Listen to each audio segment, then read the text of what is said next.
C'est vrai que je ne savais pas très bien dans quoi je me lançais, simplement je savais que je savais parler. Imaginez que vous êtes sur le point de naître. On vous tend un stylo et une feuille. Une seule question y est inscrite. Choisissez le pays où vous aimeriez voir le jour. Et je me rappelle que ce jour-là, c'était en février. J'étais dans ma chambre avec mon téléphone et je suis tombée sur la page Éloquence 360.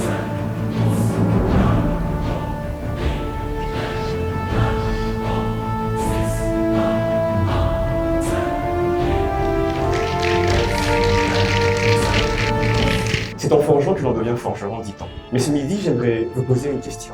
Vous faire découvrir une nouvelle perception. Et si le meilleur forgeron du monde n'avait pas grandi dans une forge, mais dans une ferme? Jusqu'à ce que, finalement, le jour même, dans la soirée, mon université finit par poster sur ses différents réseaux sociaux qu'il y avait un concours d'éloquence.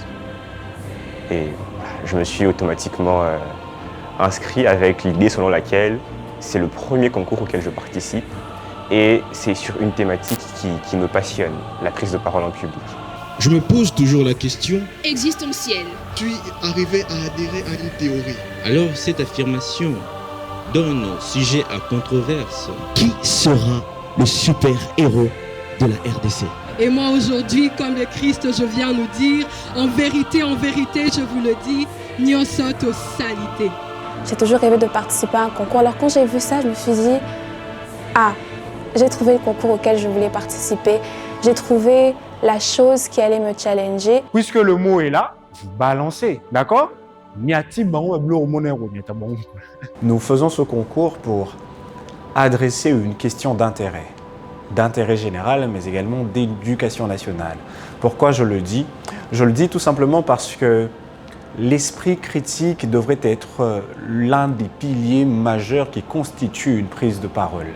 Et nous l'avons remarqué depuis un bon moment maintenant, c'est que lorsque nous parlons tous de bien de manière, mais sans vraiment prendre la mesure, encore moins la hauteur de ce que nous sommes en train de dire.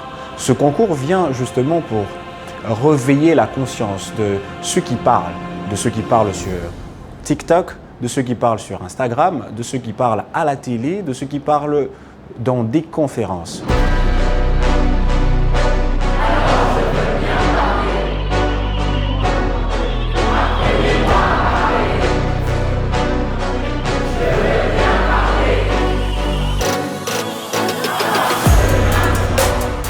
Quelle expérience, quelle belle expérience. J'ai rencontré des étudiants magnifiques.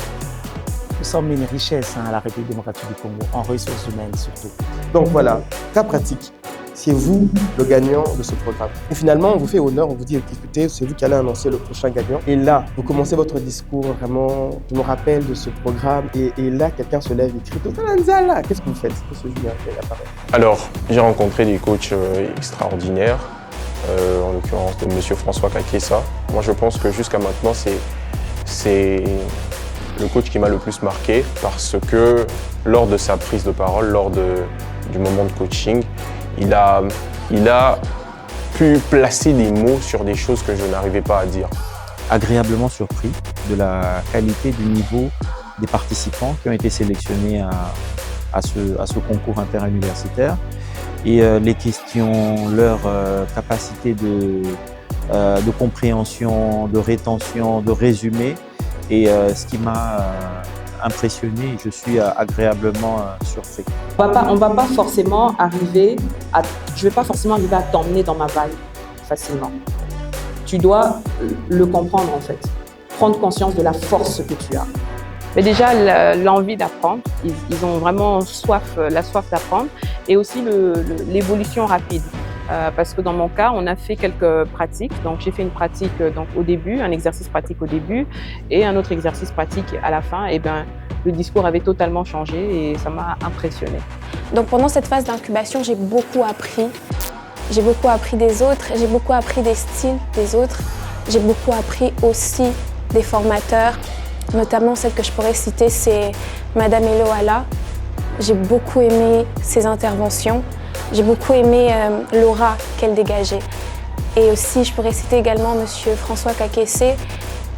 L'une de ses interventions que j'avais beaucoup appréciée, c'était quand il disait que On est venu à Éloquence 360.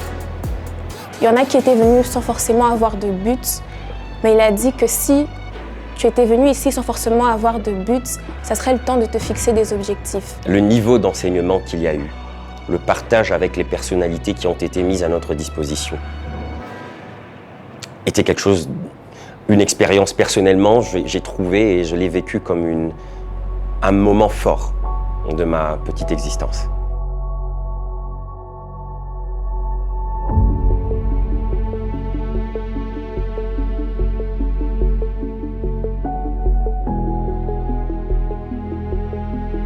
Alors la visite au mémorial du Génocoste a été vraiment le moment le plus marquant du concours. J'avoue qu'il y avait beaucoup d'émotions. À un moment j'étais fâchée, à un moment j'étais triste, à un moment j'étais révoltée. C'était beaucoup de choses. Je connais l'histoire de mon pays, mais j'avais l'impression que ce jour-là, je vivais cette histoire. Et je ressentais encore ce poids de porter ce pays. Et justement, maintenant, j'avais l'impression que lors de mon passage pour les présélections, j'ai laissé une question comme ça, afin qu'elle retentisse en fait. Est-ce que le Congo mérite notre patriotisme? Et le simple fait d'être là au mémorial du Génocoste, j'ai compris qu'effectivement, ce Congo méritait réellement notre patriotisme. Ne pas oublier, ne jamais répéter, commencer à guérir, plus jamais seul.